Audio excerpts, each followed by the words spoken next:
Good morning, everyone. I'm so glad to be here and share with you some market insights about the digital banking journey in Asia, and to demonstrate how does Huawei and our partner to help digital banks to achieve their success. I would like to start today's keynotes with two facts. First, almost all the traditional banks, they have already kicked off their digital transformation journeys. Some traditional banks apply the digitalization strategies throughout the business and the technology.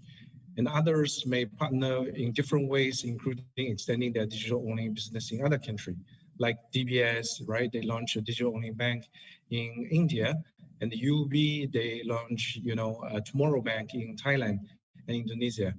The second fact is the rise of digital bank. In Hong Kong, 8 licenses has been issued and 7 were officially launched. And in Singapore, MAS just awarded 4 digital banking licenses. And in Philippines, if I'm not wrong, 1 digital bank was awarded in 2019, even earlier than both 2 regions. A strong signal here is digital banking is a new banking models and become more and more important in the banking industries. Okay, so to start with, before we talk about digital banking in Philippines, we need to know some general information about Philippines. Based on the statistics collected at early 2020, Philippines has like 110 million populations. The urbanization rate is about 47. Meanwhile, you have 159% penetration of mobiles, which could be a great foundation of applying mobile first strategy, leveraging the coverage of mobile banking services to extend to the customer base. However, the bank coverage is only about 32% from where only 4.5 mobile banking accounts has been enabled. I believe the number has been changed during the COVID-19, over periods, but all of above financial inclusion indicator just picture Philippines ranked relative still lower than other places in Southeast Asia. So on the other hand, the potential market opportunity for digital-only banks is quite large, and we believe the digital bank customer will become one of the critical factors for banking profits, especially in the post-COVID-19. So we think the digital banks are keen focusing on hyper personalizations, adopting of new technology, and the willingness to embrace the new business strategy.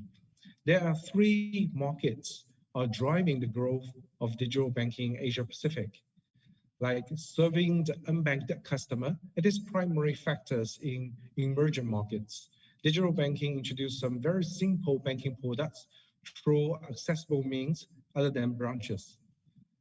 Second, serving the underbanked markets. It happens in both emerging markets and developed markets. For instance, only 30% of Hong Kong people, they interact with their banks through mobile apps, compared to 41 and 78% in Singapore and China. The implication is that most of traditional banks provide their digital form of products on their mobile. However, it is either not easy or not attractive enough for different group of people to use it. So we call this underbanked. The last one is serving the overbanked markets. Primarily in the developed markets, virtual banks mainly seek to provide customer with like a greater banking experience at a low cost with high return products in a fast manner. All right. So look at those traditional banks in Philippines. There are 7 banks already launched digital-only banking services based on backed on their conventional bank. The advantages of their services could be like open account in minutes, right? No initial deposit requirements, and so on and so forth. From local authority perspective, I think that we have already discussed in the previous panels. So we as a BSP has already launched a new circular to guide how to establish a digital bank very recently. And then we also focusing on the national ID setup, which is fundamental to have electronic or fintechs to be run on top of those infrastructures. And the one digital bank, Tonic, is in the status of soft launch. I think to be officially launched in 2021. They are targeting to the Generation X and hundreds and millions of retail deposits and the unsecured retail lendings. So if we want to have a reference case of how to establishing a digital bank in Asia Pacific, Hong Kong could be one of the best reference. So in Hong Kong, among 8 virtual banks licensed by Hong Kong MA, 7 banks has been launched and put in business officially. However, only 1 fulfills the requirements of establishing the bank within 12 months. We have identified there are 4 major challenges. First, business strategy.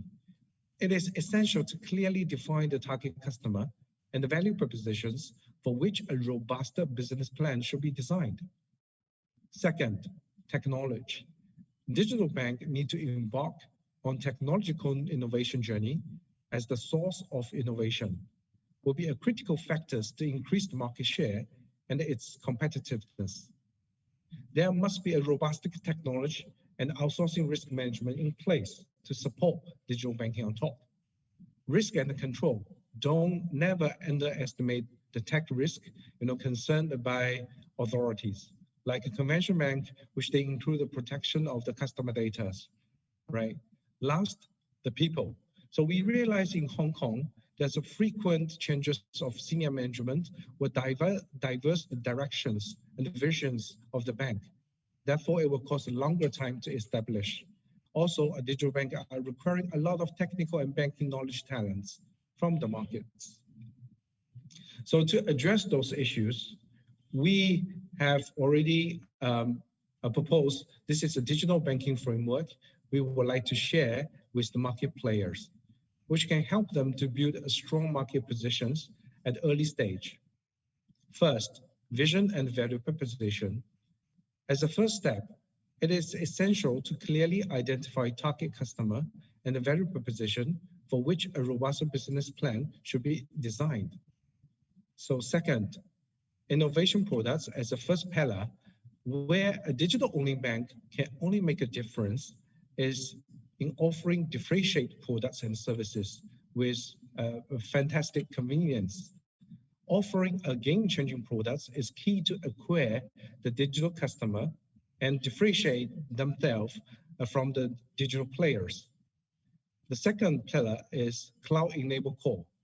We think digital bank need to be built in the cloud, either private or public, with customer-centric systems and data models to enable the agility to meet customer evolving expectations and needs. Compliance and security. It is inevitable that compliance is the baseline when launch any products and services in the bank. Together with risk management and security, it builds like a second and third line of defense to manage different types of risks. Last, the base is the disruptive and scalable technology. The long-term success of digital bank depend upon differentiate products, while the disruptive and the scalable technology, in my view, are very important enabler to provide elastic and scalable platform to support the business agility. So here are some example of the first pillars, so-called innovative products. To create a game-changing products to achieve fast customer acquisition digitally, here is the method proposed. With that, our partner has created a really fun and strong products to enable WeLab Bank, one of the virtual bank in Hong Kong, to acquire 10,000 new customers with first 10 days after official launch. It starts with an assessment of both internal and external capabilities, as the digital bank propositions will need to align with the organizational capability. After considering both external and internal factor, we could define a unique market proposition. In the case of WeLab Bank, we identified underbanked segment like Generation X as the target customer to develop a simple product to enable their saving habits and ease the investment, which aligns the missions set by the banking management team. So with that value proposition, we work with business team to come up with assumptions and prioritize different hypotheses by setting up different product prototypes, which were verified internally, and the idea of the product's features provided were pivoted based on the market response during the trial. So it is evident that digital bank need to grow at scale, leveraging open, cloud-based platform, especially for the core banking systems. This is where digital bank can differentiate from others. So we believe the next generation of core banking system should be equipped with follow capabilities. First, that must process the transactions in a real time, enable partnership with fintech companies like you guys in a matter of days instead of months, release new features and products more frequently, and can be able to scale up and down subject to the workload. To satisfy the features mentioned above, we present you the architecture of future core banking system, which is established on scalable IaaS and distributed PaaS, such as container engine and microservices framework, to build a strong platform to help develop modularized bank products. With the internal API platform and the external open API gateway, it allows bank to apply the open banking framework by publishing the internal data and the services to external partner with proper governance, so-called banking as a service. The third pillar is compliance and security. So digital bank must ensure key regulatory obligation in relation to establishing a digital bank are adequately understood so that they can develop a sustainable and a robust business plan. Huawei, as a technical company, security, compliance, risk management are always given the highest priority while designing our products and services. Because we understand tech risk, especially information security, system resilience, outsourcing management, and business continuity management are vitally important to a digital bank.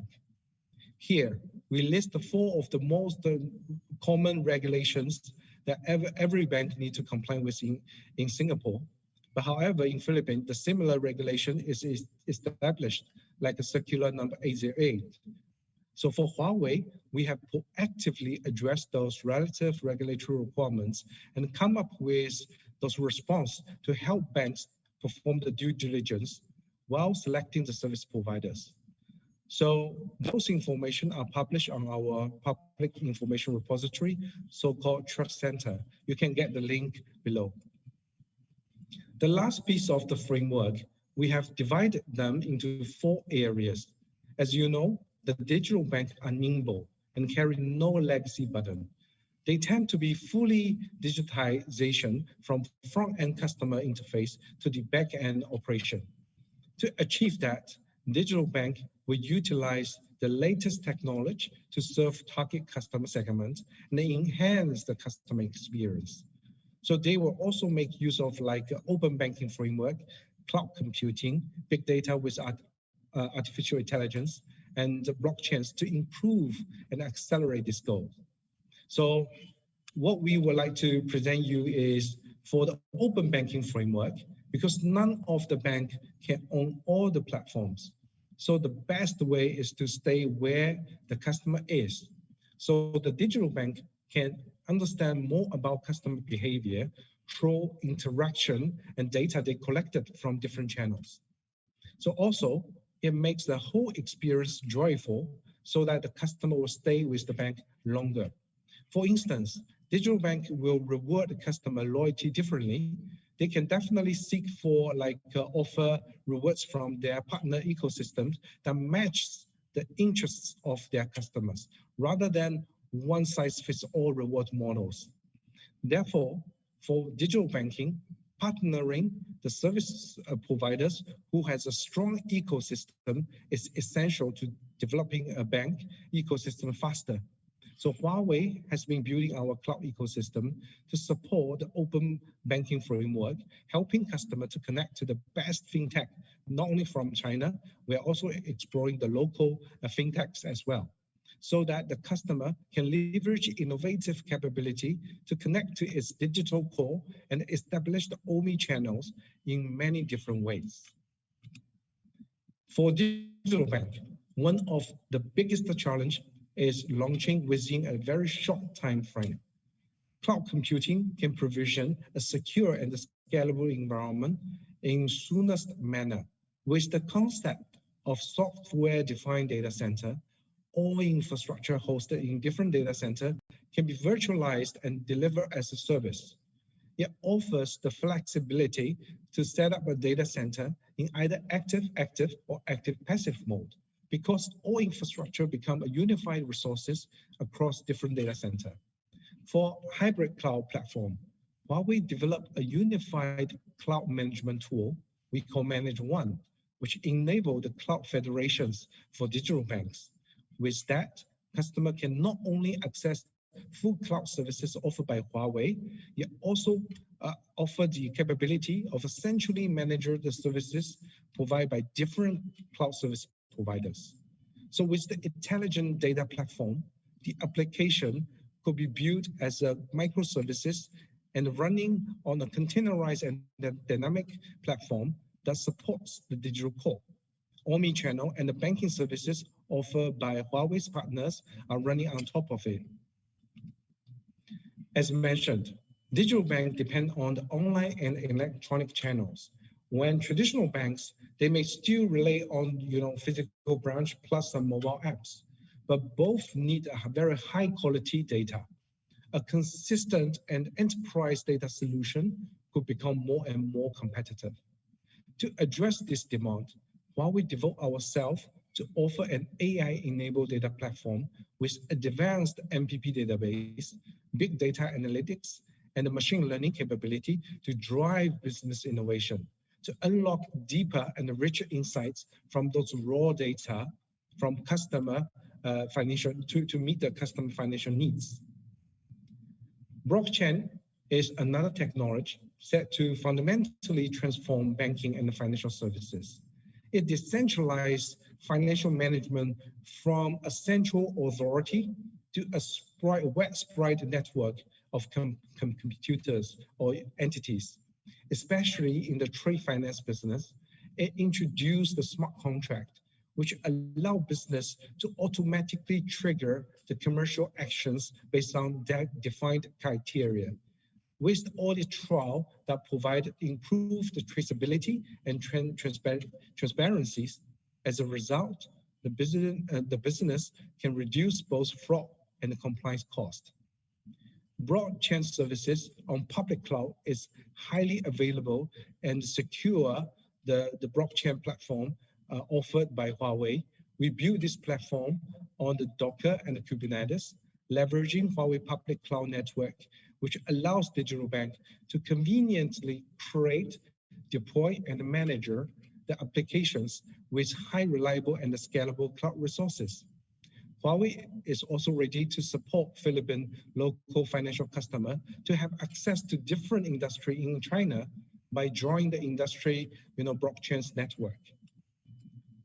So besides all the modern technology being introduced, other two traditional technology also play a tremendous roles to provide a reliable and intelligent technology foundation to digital banks.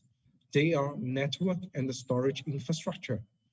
Cloud computing and AI training are heavily depend on the performance of traditional network. For instance, a seamless payment system requires high performance of network and storage as the key infrastructure component in the overall setup. Huawei offers powerful SDN network, AI-enabled monitoring tools, as well as new release technology we call AI Fabric to ensure zero package loss between data transition enabled by advanced algorithm, which can aggregate or guarantee the efficiency of the machine learning trainings. Speed and reliability, so are the two most important customer experiences. Digital banks want to differentiate from traditional banks. For example, in WeBank, customer apply for credit approval can receive their applications results in like 5 minutes, 5 seconds, by the way, and the funds drawdown in 1 minute. So in Hong Kong, both Zai Bank and the WeLab Bank can open account anytime, anywhere in as fast as 5 minutes. Behind the scene, such stunning experience is deeply dependent on high performance storage. The 21 million IOPS and 0.1 millisecond latency makes Ocean Store as the fastest all-flash storage in the world, which has been certified by the Storage Performance Council. The 7 out of 8 tolerance level of storage controller guarantee the business and service continuities under any extreme circumstances, such as sudden surge in the business transactions in the particular events. So Huawei and our partner have been working with 4 out of 8 virtual banks in Hong Kong. The service, including but not limited to a hybrid cloud platform, digital core banking system, a product release, a networking, storage, you name it. In Singapore, we are honored to be awarded by DBS, the pioneer of digital banking in Asia, as the most valuable technology partners of the year 2020, which is a strong reference case to demonstrate Huawei's capability and determination to support our digital banking customers. So meanwhile, we are exploring the opportunity with some of the winners of digital banking licenses in Singapore. So lastly, Spark is the program designed to incubate and accelerate startup growth and the build an ecosystem for the startups developed by Huawei. So, which will be launched in Philippines next year. Huawei will offer multi-tier supports from C stage to late stage, including like a free cloud credits up to $125,000, technical and the trainings, as well as go-to-market supports. So, all right, with that, it brings us to the end of my keynotes. We can't wait to help you to build a competitive marketplace in the new digital era. Thank you very much.